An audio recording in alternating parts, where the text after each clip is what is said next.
नमस्कार। अभी वैसे राहुल ने बड़ा वर्णन किया 5 साल पहले मैं जब आया था, और शायद उस समिट की तारीख या घटना आपके ग्रुप को तो याद रहना बहुत स्वाभाविक है, लेकिन शायद पत्रकार मन ये भी सोच सकता था, और शायद सोचा होगा लेकिन बोलते नहीं होंगे, कि क्या कारण होगा कि एक इंसान अपने कमिटमेंट के कारण इस समिट में इतने ही शांत मन से आया था और उसी समय वो किसी प्रक्रिया को दौड़ा रहा था और जो दूसरे दिन सुबह दुनिया के लिए बहुत बड़ी खबर बन गई थी। और मैं मानता हूं जरूर आप लोग इसका एनालिसिस करेंगे, और शायद वो 28 फरवरी थी 2019, और माहौल तो ऐसा ही था। और मैं भी बहुत शांति से आप सबसे नमस्ते नमस्ते करके निकला था, और भारत ने बालाकोट में एयर स्ट्राइक की थी रात को।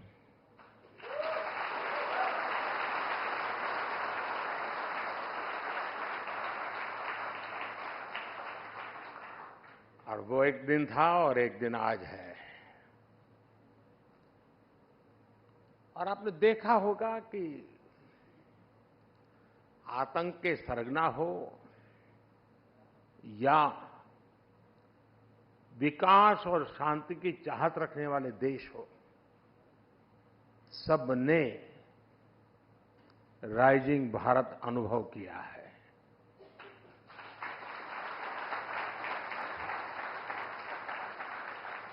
ये नया भारत आतंक के जख्म को नहीं सहता है।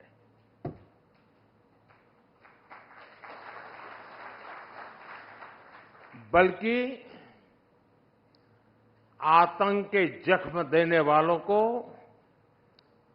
पूरी ताकत से सबक भी सिखाता है।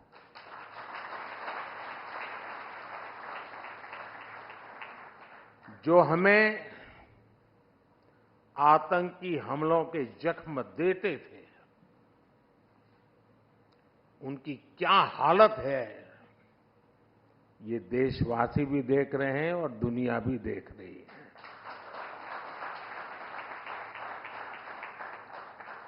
एक सुरक्षित राष्ट्र ही एक विकसित राष्ट्र का आधार होता है, और आज यही भारत की पहचान है और यही राइजिंग भारत है। साथियों, चुनाव का मौसम है, चुनाव की सरगर्मी बिल्कुल सर पर है, तारीखों का ऐलान भी हो चुका है। आपकी समिट में भी कई लोगों ने अपने विचार रखे हैं। डिबेट का माहौल बना हुआ है, और मैं मानता हूं कि लोकतंत्र की यही खूबसूरती है। देश में भी धीरे धीरे चुनाव प्रचार जोर पकड़ रहा है। सरकार अपने 10 साल के कामकाज का रिपोर्ट कार्ड रख रही है। हम अगले 25 साल का रोड मैप बना रहे हैं, और अपने तीसरे टर्म के पहले 100 दिन का प्लान भी बना रहे हैं।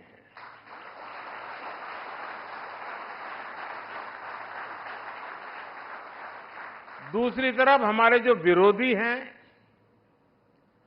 वो भी नए कीर्तिमान बना रहे हैं।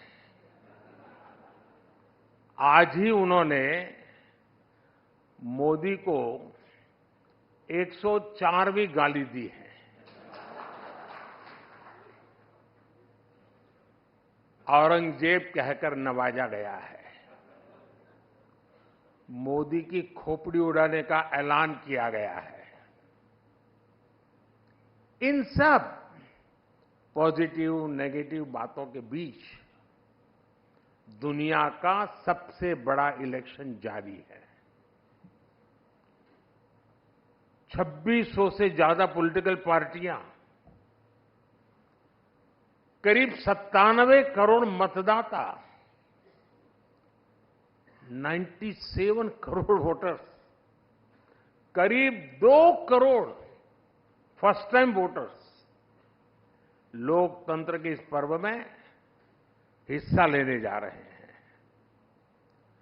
मदर ऑफ डेमोक्रेसी के तौर पर ये हर भारतीय के लिए, यहां इस हॉल में बैठे प्रत्येक व्यक्ति के लिए और आपके टीवी के दर्शकों के लिए भी उतनी ही गर्व की बात है।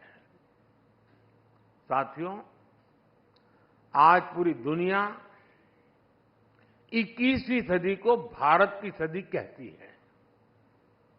बड़ी बड़ी रेटिंग एजेंसीज, बड़े बड़े अर्थशास्त्री, बड़े बड़े जानकार राइजिंग भारत को लेकर बहुत आश्वस्त है। और इन लोगों के मन में कोई इफ नहीं है, बट नहीं है, नो इफ नो बट्स। आखिर ऐसा क्यों है? कोई सवालिया निशान नहीं, ऐसा क्यों है? ऐसा इसलिए है क्योंकि पूरी दुनिया आज ये देख रही है कि पिछले 10 साल में भारत ने कितने बड़े परिवर्तन किए हैं। आजादी के बाद से जो सिस्टम बना, जो वर्क कल्चर बना, उस सिस्टम में ये ट्रांसफॉर्मेशन लाना इतना आसान नहीं था, लेकिन ये हुआ है और ये हम भारतीयों ने ही करके दिखाया है। आज भारत का कॉन्फिडेंस लेवल हर भारतीय की बातों में झलकता है। आज हम विकसित भारत की बात कर रहे हैं। आज हम आत्मनिर्भर भारत की बात कर रहे हैं। और लोग चाहे विपक्ष में हो, देश के भीतर हो या देश के बाहर हो, सब भारत की उपलब्धियां देख रहे हैं। सिर्फ 10 साल में 25 करोड़ लोगों का गरीबी से बाहर निकलना, क्या ये ऐसे ही हो गया होगा क्या? सिर्फ 10 साल में भारत का 11वें नंबर से 5वें नंबर की इकोनॉमी बन जाना, क्या ऐसे ही हुआ होगा क्या? सिर्फ 10 साल में भारत का फॉरेक्स रिजर्व बढ़कर के $700 बिलियन के पार पहुंच जाना, ये क्या ऐसे ही हुआ होगा क्या?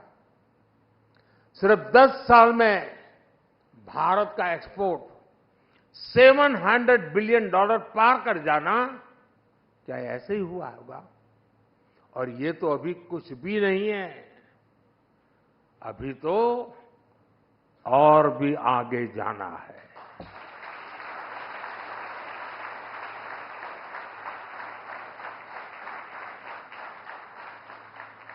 साथियों, यहां बड़े बड़े जर्नलिस्ट मौजूद हैं, इंडस्ट्री के लोग हैं, सिविल सोसाइटी के दिग्गज हैं, पॉलिटिकल फील्ड के लोग भी हैं, ब्यूरोक्रेसी वर्ल्ड के भी लोग हैं। आप जानते हैं कि हमारे यहां सरकारों में ब्यूरोक्रेसी में काम कैसे होता रहा है। फिर वो एक फैक्टर क्या था जिसकी वजह से ये बदलाव आया? वो एक फैक्टर है नियत।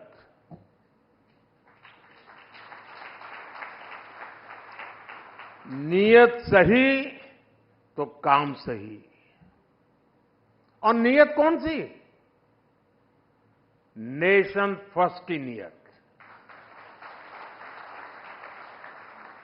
मेरे देश में कोई कमी नहीं है कि उसकी पहचान गरीब देश के रूप में हो। हम दुनिया के सबसे युवा देश हैं। एक समय में हम ज्ञान में, विज्ञान में सबसे आगे रहे हैं।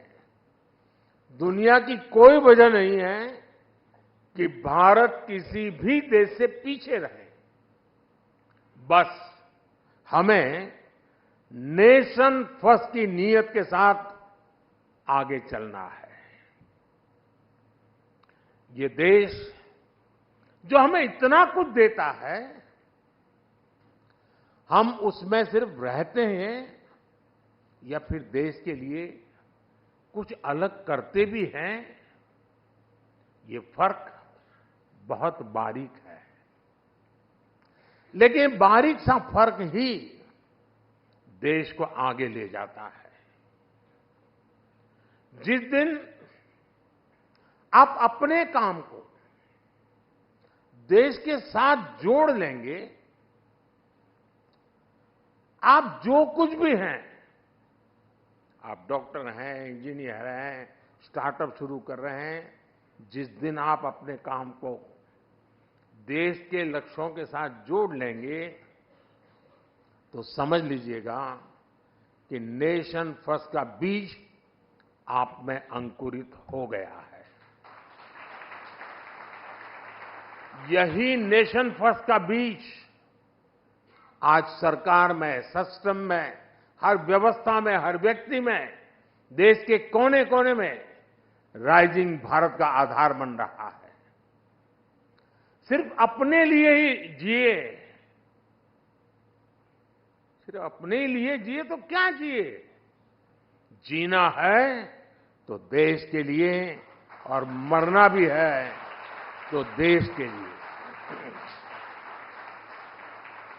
साथियों, 2014 से पहले और आज की स्थिति में एक और ऐसा अंतर आया है जिसकी उतनी चर्चा नहीं होती। ये चर्चा देश की साख से जुड़ी है। जिस देश की साख गिर रही हो, उस देश के लोगों का स्वाभिमान भी ऊंचा नहीं रह सकता। 2014 के पहले भारत के साथ क्या स्थिति थी? आप याद कीजिए, 2014 से पहले घर घर में भ्रष्टाचार बड़ा मुद्दा था। देश की साख गिर रही थी, लेकिन तब की सरकार झूठे तर्कों के आधार पर अपने घोटालों को डिफेंड करने में जुटी रहती थी। आज स्थिति एकदम अलग है। आज सरकार भ्रष्टाचार पर कड़े एक्शन ले रही है। जो एक्शन लिया उसका हिसाब दे रही है, और भ्रष्टाचारी झूठ बोल बोलकर खुद बचाव की मुद्रा में है। तब देश पूछता था कि पावरफुल लोगों पर ईडी, सीबीआई जैसी एजेंसियां एक्शन क्यों नहीं लेती, ये सवाल पूछा जाता था। आज पावरफुल और भ्रष्ट लोग पूछ रहे हैं कि एजेंसियां उन पर एक्शन क्यों ले रही है।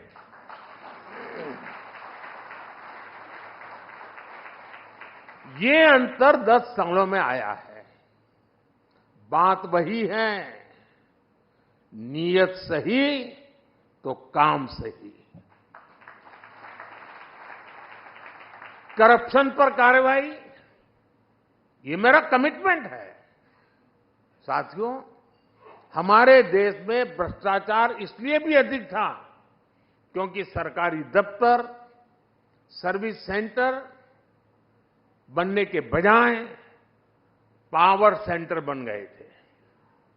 हर काम के लिए देशवासियों को सरकारी दफ्तरों के चक्कर लगाने पड़ते थे। हमने सरकारी दफ्तरों को सत्ता के बजाय सेवा का केंद्र बनाया। सरकारी सेवाएं ज्यादा से ज्यादा फेसलेस हो, बिल से लेकर टैक्स जमा करने तक की अधिकतर सेवाएं ऑनलाइन हो। हमने इसका प्रयास किया। आज सरकार की ज्यादातर खरीद जेम पोर्टल के माध्यम से होती है। आज सरकार के टेंडर ऑनलाइन होते हैं। आप याद करिए, 2G जैसी सामान्य सुविधा के लिए पहले की सरकार में कितना बड़ा भ्रष्टाचार हुआ। अगर उस दौर में 5G आता तो पता नहीं ये क्या क्या करते। साथियों, पहले के समय में भ्रष्टाचारी बहुत दिमागी तिकड़म लगाते थे। हमारी सरकार ऐसे भ्रष्टाचारियों का इलाज टेक्नोलॉजी से भी कर रही है। आज भ्रष्टाचारियों की धरपकड़ आसान हुई है। आज मनी ट्रेल को छुपाना और कैश को छुपाना दोनों मुश्किल होते जा रहे हैं।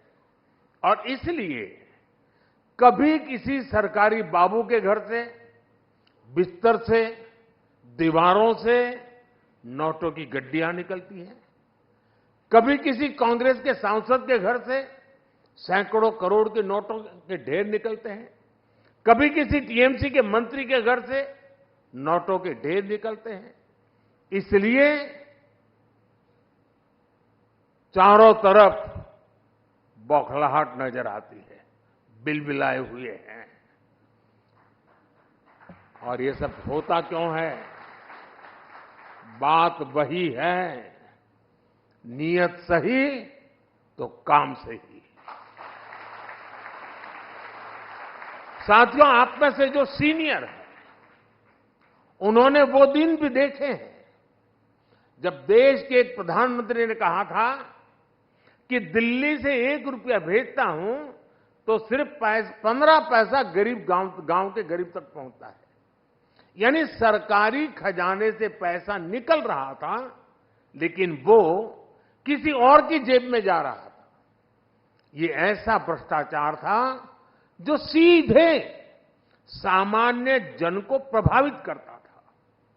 मनरेगा का पैसा सरकारी खजाने से निकलता था, लेकिन मजदूर को मजदूरी नहीं मिलती थी। गैस की सब्सिडी किसी और के खाते में पहुंच जाती थी। अपनी स्कॉलरशिप पाने के लिए भी रिश्वत खिलानी पड़ती थी। 10 साल पहले तक जो सरकार में थे, उनको ये सूट करता था, उनकी राजनीति को ही सूट करता था। लेकिन साथियों, हमने सरकारी खजाने की इस लूट को पूरी तरह से बंद कर दिया। हमने जनधन, आधार और मोबाइल की त्रिशक्ति बनाई। हमने डायरेक्ट बेनिफिट ट्रांसफर, डीबीटी के माध्यम से 34 लाख करोड़, 34 लाख करोड़ रुपए सीधे लाभार्थियों के बैंक खाते में पहुंचाए। अगर पहले वाला हाल होता और 1 रुपया और 15 पैसा वाली थियरी होती तो 27-28 लाख करोड़ रुपए गरीबों तक कभी पहुंचते ही नहीं, कहीं और चले जाते। 27-28 लाख करोड़ अलग अलग योजनाओं के करीब 10 करोड़ फर्जी लाभार्थी, वो लोग जिनका कभी जन्म नहीं हुआ था, लेकिन कागजों पर वो जिंदा थे, योजनाओं के हकदार बन गए थे। हमने ऐसे 10 करोड़ फर्जी नाम हटाए हैं। इसका मतलब उसका बेनिफिट लेने वाले लोग क्या मोदी का जय जयकार करेंगे क्या?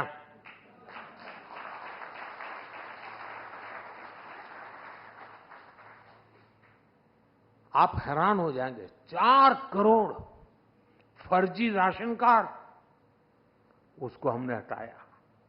आप कल्पना कीजिए, ये कितना बड़ा घोटाला था, गरीबों का कितना बड़ा हक मारा जा रहा था। आज इस हॉल में बैठे हर व्यक्ति को उस गरीब का चेहरा याद करना चाहिए जिसे राशन की जरूरत थी, जिसे राशन मिलना चाहिए था, लेकिन मिल नहीं रहा था। वो गरीब सरकार को कोसता था, अपनी किस्मत को कोसता था। आज हमारी सरकार में उसी गरीब को one nation one ration card मिला है। आज हमारी सरकार उसी गरीब को उसके खाते का पूरा राशन मुफ्त दे रहा है। आज वो गरीब जब मुझे आशीर्वाद देता है तो विपक्ष के मन में गालियां फूटती हैं। मेरे लिए भी गालियां, वो गरीब मुझे आशीर्वाद देता है इसलिए उस गरीब को भी गालियां, लेकिन गालियों से कोई फर्क नहीं पड़ेगा। देश ने तो मन बना ही लिया है। फिर एक बार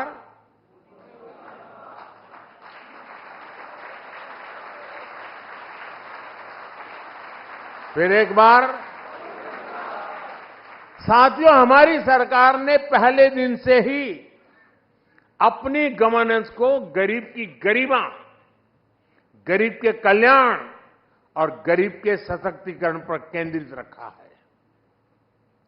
खुले में शौच करना, सड़क पर सोना, गंदा पानी पीना, धुएं में जीवन बिताना, अंधेरे में रहना, ये जीवन कोई शौक से नहीं जीता था।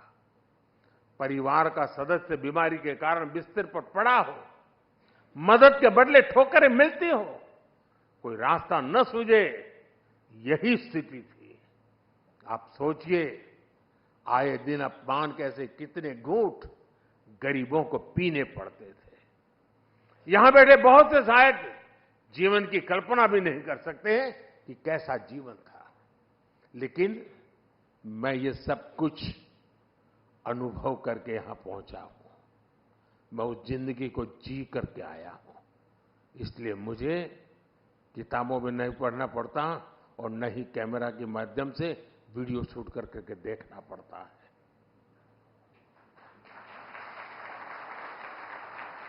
और इसलिए हमारी सरकार की जितनी भी फ्लैगशिप योजना है, उनमें आपको गरीब के, सामान्य जन के इस दुख दर्द का भी इलाज मिलेगा। जिसको किसी ने नहीं पूछा, उसको मोदी ने पूजा है। साथियों, आप में से बहुत लोगों को पता नहीं होगा कि एक बैंक खाता खोलने के लिए भी गरीब से गारंटी मांगी जाती थी।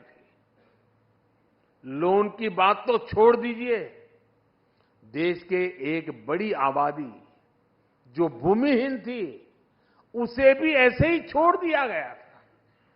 80% से अधिक किसान जिनके पास 2 एकड़ भी जमीन नहीं थी, उन्हें भी अपने नसीब पर छोड़ दिया गया था। करोड़ों नौजवानों के लिए बैंक के दरवाजे बंद थे, क्योंकि उनके पास भी गारंटी नहीं थी। जिनके पास किसी को देने के लिए कोई गारंटी नहीं, उनकी गारंटी मोदी ने ले ली। इसी भावना ने मुद्रा योजना को जन्म दिया। इसके तहत लगभग 30 लाख करोड़ रुपए, 30 लाख करोड़ रुपए हमने बिना गारंटी गरीब युवाओं को दिए हैं। इसी भावना ने सेल्फ हेल्प ग्रुप के अभियान को गति दी, जिससे आज 10 करोड़ बहनें जुड़ी हैं। इसी भावना ने रेहड़ी ठेले, फुटपाथ पर काम करने वालों के लिए पीएम स्वनिधि योजना को जन्म लिया। इसी भावना ने हाथ के कौशल से आजीविका कमाने वालों के लिए पीएम विश्वकर्मा योजना को जन्म दिया। इसी भावना से छोटे किसानों के लिए पीएम किसान सम्मान निधि को जन्म दिया। इसके तहत उन्हें करीब 3 लाख करोड़ रुपए मिले हैं। कल्पना कीजिए, अगर नीयत न होती, मोदी की गारंटी न होती, तो क्या होता। आज जो ये मोदी की गारंटी का इतना सकारात्मक प्रभाव है, वो किसी विज्ञापन की मोहताज नहीं है। मोदी उस गरीब की गारंटी बना है जिनकी कोई गारंटी नहीं लेता था। इसलिए देश का हर गरीब आज मोदी की गारंटी पर विश्वास करता है। और मैं फिर कहूंगा, ये तो कुछ भी नहीं है, अभी तो और भी आगे जाना है।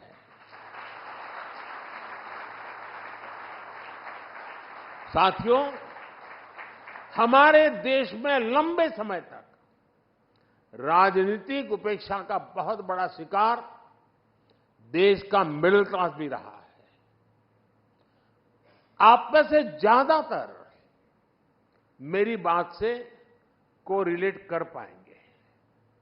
मिडिल क्लास का मतलब है वो वर्ग जो कठिनाइयों से लड़कर आगे तो आ गया, लेकिन उसके आगे सपनों और आकांक्षाओं का एक विशाल संसार होता है। लेकिन मिडिल क्लास के सामने पहले चुनौतियां भी कम नहीं थी। टैक्स का जंजाल, बच्चों की पढ़ाई का दायित्व, उन्हें अपने से बेहतर बनाने का तनाव, हर छोटे बड़े काम के लिए सरकारी दफ्तरों के चक्कर, महंगे लोन का बोझ, एक तरह से पहले जीवन के हर दायरे में समस्याएं ही समस्या थी। ऐसे में मिडिल क्लास का जीवन 3 जरूरतों के इर्द गिर्द सिमट जाता था। एक, अपना घर बनाना, दूसरा, बच्चों की शादी हो जाए, और तीसरा, बच्चों को कहीं नौकरी मिल जाए। उसका जीवन बस इसी आधार पर सिमट जाता था। पिछले 10 वर्षों में हमने मिडिल क्लास को मुसीबतों में बांधने वाली हर बेड़ी को तोड़ दिया है। पहले 2 लाख की इनकम पर टैक्स लग जाता था, अब 7 लाख की इनकम भी टैक्स फ्री है। जीएसटी की वजह से लोगों के करीब साल भर में 45,000 करोड़ रुपया बचे हैं। बीते 10 वर्षों में होम लोन पर इंटरेस्ट रेट भी कम हुए हैं, पर्सनल लोन के इंटरेस्ट रेट भी कम हुए हैं। पीएम सुकन्या समृद्धि जैसी योजनाओं का लाभ सबसे ज्यादा मध्यम वर्ग को मिल रहा है। साथियों, मध्यम वर्ग का एक बहुत बड़ा सपना होता है बच्चे की अच्छी पढ़ाई।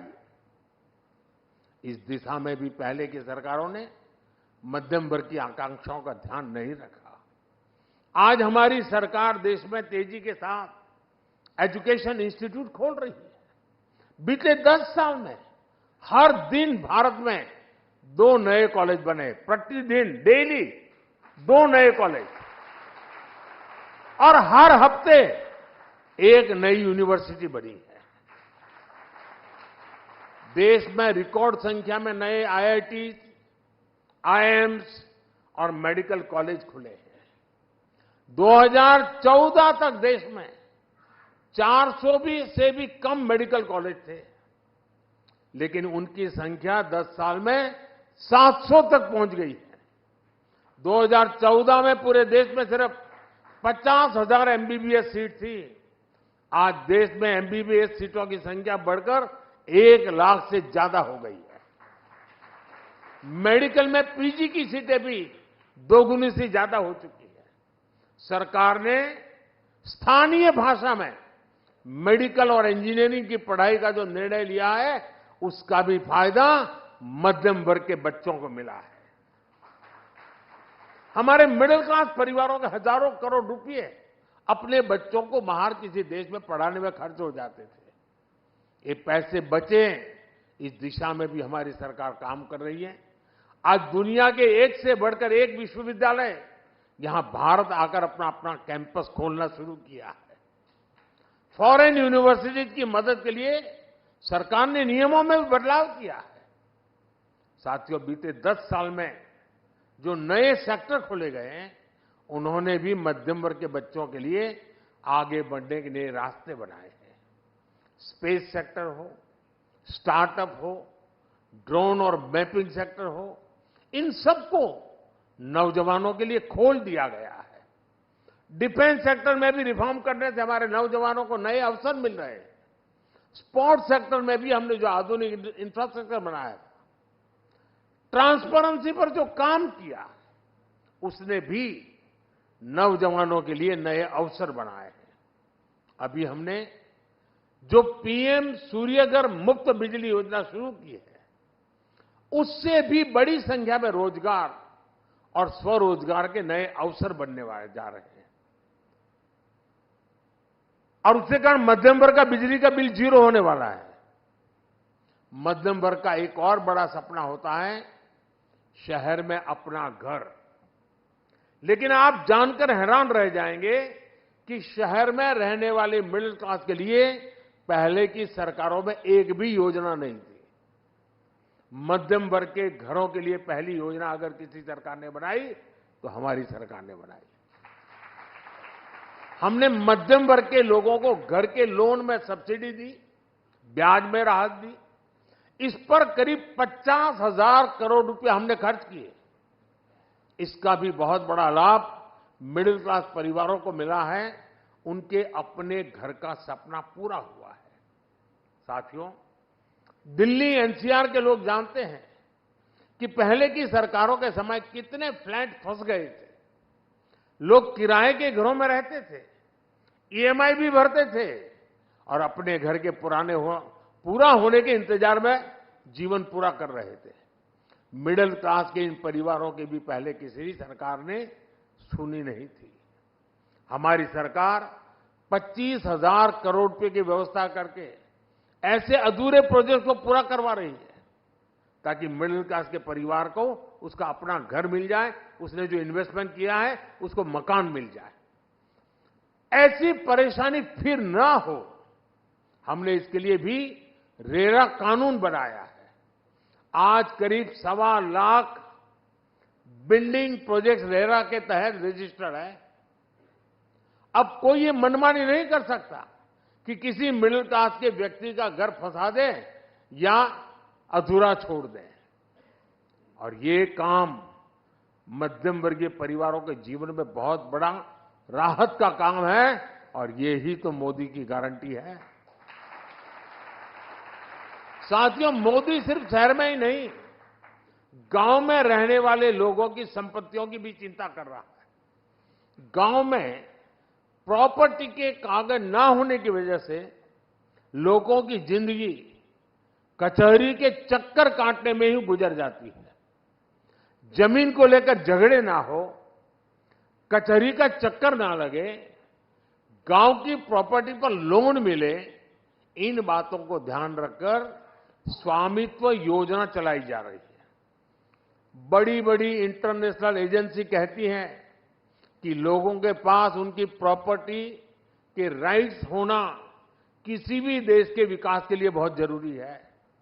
स्वामित्व योजना के तहत हमने करोड़ों परिवारों को उनके लैंड टाइटल दिए हैं। आज देश के गांव-गांव में ड्रोन की मदद से मैपिंग का काम चल रहा है, प्रॉपर्टी के राइट देने का काम चल रहा है और इससे भी रोजगार के कितने मौके बनते हैं, आप अंदाजा लगा सकते हैं।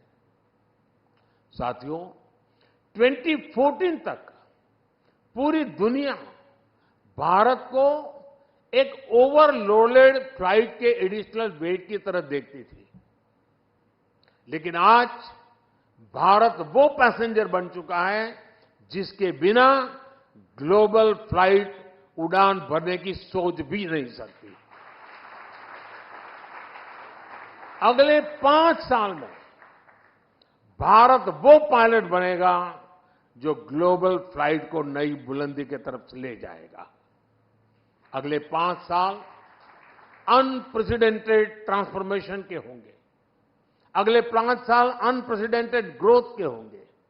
अगले 5 साल अनप्रेसिडेंटेड एक्सपांशन के होंगे। अगले 5 साल अनप्रेसिडेंटेड प्रॉस्पेरिटी के होंगे। और ये मोदी की गारंटी है। आपने मुझे अपनी बात रखने के लिए सबके बीच बुलाया। मैं आपका बहुत बहुत आभारी हूं। बहुत बहुत धन्यवाद।